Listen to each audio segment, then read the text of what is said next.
जी हां दोस्तों, बड़ी खबर निकलकर सामने आ रही है। चीन भारत के बीच तनाव बढ़ता ही जा रहा है। बॉर्डर में लगातार चीन उकसाने वाली हरकत कर रहे हैं।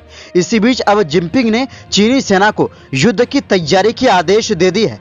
क्या भारत पर मंडराया बड़ा खतरा? क्या है पूरा मामला, इस वीडियो में हम आपको बताएंगे।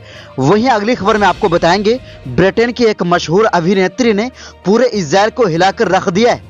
फिलिस्तीन की सपोर्ट में एक पोस्ट पर मध्य पूर्व में काफी हलचल। जानेंगे कौन क्या कहा है। इसी के साथ आपको बताएंगे, क्या तालिबान अशरफ गनी की करने वाले थे हत्या? तालिबान ने बता दिया क्या था इरादा।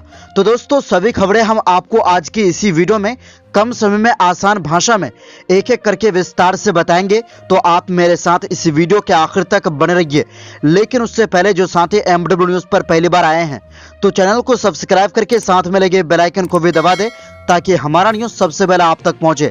इसी के साथ बात करते हैं पहली खबर की। जी हां दोस्तों, बॉर्डर में लगातार चीन उकसाने वाली कार्रवाई कर रहे हैं, जिसके बाद बॉर्डर में काफी तनाव बढ़ गया है, जिस पर मोदी सरकार भी चुप्पी साधी हुई है। इसी बीच चीनी राष्ट्रपति ने अब अपनी सेना को युद्ध की तैयारी बढ़ाने की बात कही है, जो कि भारत के लिए टेंशन बढ़ाने वाली है। अब चीन की नीयत पर सवाल उठ रहे हैं। दरअसल चीन के राष्ट्रपति शी जिनपिंग ने युद्धों को लेकर लड़ने और जीतने में सक्षम एक स्पेसिफिक फोर्स बनाने पर ध्यान केंद्रित करते हुए सशस्त्र बलों की ट्रेनिंग के लिहाज से उनके जुटने के लिए नया आदेश जारी किया है। बता दें कि शी 2012 से सत्तारूढ़ communist party of China CPC के अगुवाई कर रहे हैं। वो केंद्रीय सैन्य आयोग CMC के अध्यक्ष भी है।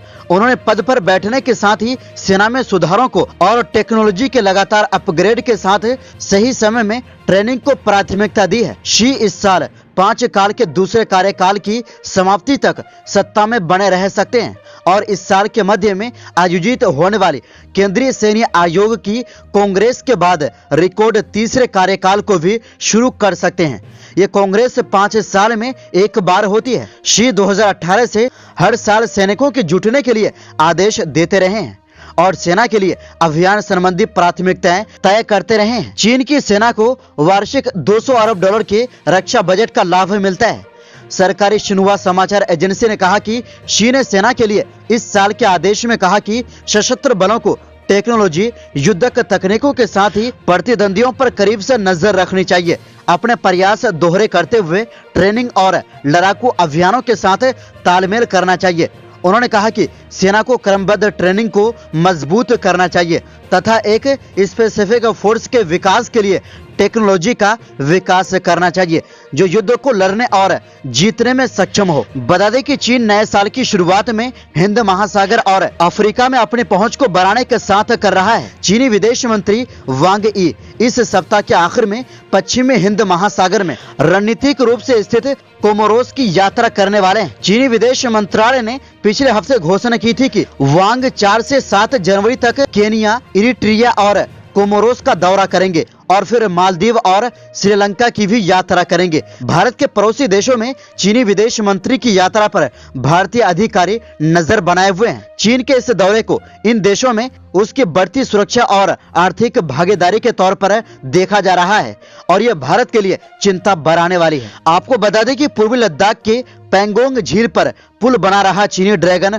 पूरे अक्साई चीन इलाके में भारत के खिलाफ अपनी किलेबंदी को चौतरफा मजबूत कर रहा है। चीन ने भारत के अक्साई चीन इलाके पर जबरन कब्जा कर रखा है और अब वहां पर सड़कों और पुलों का जाल बिछा रहा है। सैटेलाइट तस्वीरों से मिली ताजा तस्वीरों से खुलासा हुआ है कि चीन ने लद्दाख के गलवान घाटी में खूनी झड़प के बाद साल 2020-21 के बीच में अपने निर्माण कार्य को बहुत तेज कर दिया है। इसी के साथ आपको बता दें कि जी हां दोस्तों, ब्रिटिश की एक मशहूर अभिनेत्री ने फिलिस्तीन के बारे में ऐसा ट्वीट कर दिया जिसके बाद मध्य पूर्व समेत पूरी दुनिया में फिलिस्तीनी समर्थक बेहद पसंद करते हैं और इजराइल पूरी तरह से तिलमिला उठा है। यही नहीं, संयुक्त राष्ट्र में इजराइल के राजदूत ने इस शब्द को यहूदी विरोधी से जोड़ दिया है, जिसके बाद जमकर इजरायली राजदूत की मजाक उड़ाई जा रही है।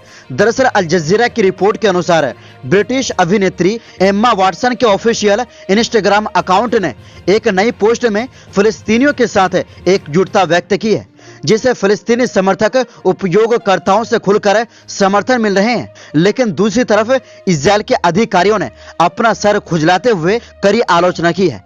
बता दें कि हैरी पॉटर फिल्मों में हरमाइन ग्रेंजर के रूप में अपनी भूमिका के लिए जानी जाने वाली फिल्म स्टार के अकाउंट ने सोमवार को एक फिलिस्तीन समर्थक रैली से एक तस्वीर शेयर की, जिसमें साफ लिखा है एकजुटता एक क्रिया है, यानी फिलिस्तीनियों के सपोर्ट में यह पोस्ट की थी। यह तस्वीर मूल रूप से पिछले साल मई में बैड एक्टिविज्म कलेक्टिव द्वारा पोस्ट की गई थी, जब इजराइल ने घेराबंदी की गई गाजा पट्टी पर 11 दिनों तक घातक हमला किया था। उस समय बेला हदीद और सुसान सरंडन जैसे मशहूर हस्तियों ने फिलिस्तीनियों के समर्थन में पोस्ट करने से लेकर रैलियों में भाग लेकर इजरायली अपराध का विरोध किया था। बता दें कि इस तस्वीर की कैप्शन में ब्रिटिश ऑस्ट्रेलियाई कार्यकर्ता सारा अहमद का एक उदाहरण है, जिसमें कहा गया है एकजुटता में ये नहीं देखा जाता है कि हमारे संघर्ष एक ही संघर्ष है या कि हमारा दर्द वही दर्द है या हमारी उम्मीद उसी भविष्य के लिए है।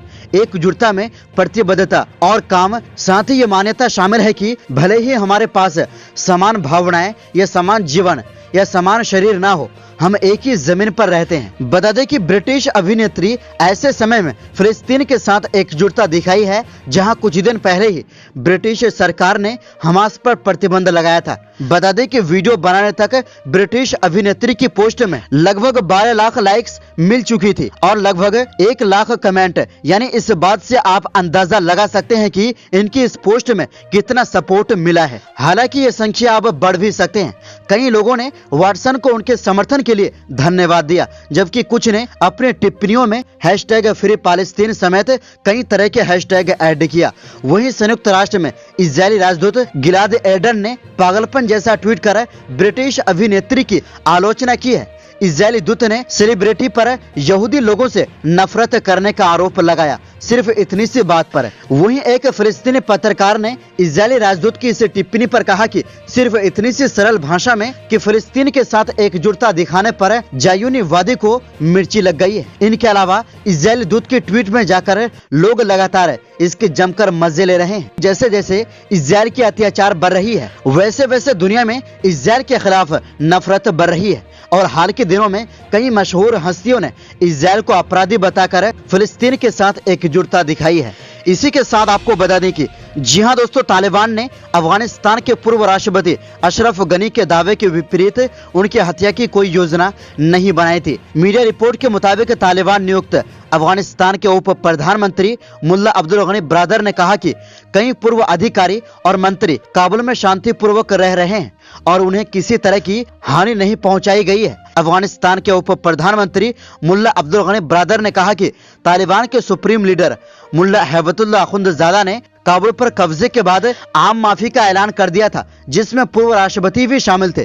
खामा प्रेस ने ब्रादर का हवाला देते हुए कहा कि तालिबान ने पिछले साल 15 अगस्त को काबुल पर कब्जा करने के बाद अशरफ गनी को मारने की कोई योजना नहीं बनाई थी। गौरतलब है कि अफगानिस्तान से भाग निकलने के बाद तत्कालीन राष्ट्रपति अशरफ गनी ने सितंबर में एक वीडियो क्लिप जारी कर दावा किया था कि वो रक्तपात, काबुल के विनाश और अफगानिस्तान के एक और राष्ट्रपति की हत्या को रोकने के लिए देश छोड़कर भागे थे। हालांकि अपने साथ ये बहुत सारे पैसे लेकर भी भागे थे, रिपोर्ट में दावा किया जा रहा है। तो दोस्तों, इस पूरी रिपोर्ट के बारे में आपकी क्या राय है, अपनी राय कमेंट बॉक्स में जरूर दें। इस वीडियो में बस इतना ही, फिर मिलते हैं ताजा तरीन खबरों के साथ। तब तक देखते रहिए MW न्यूज।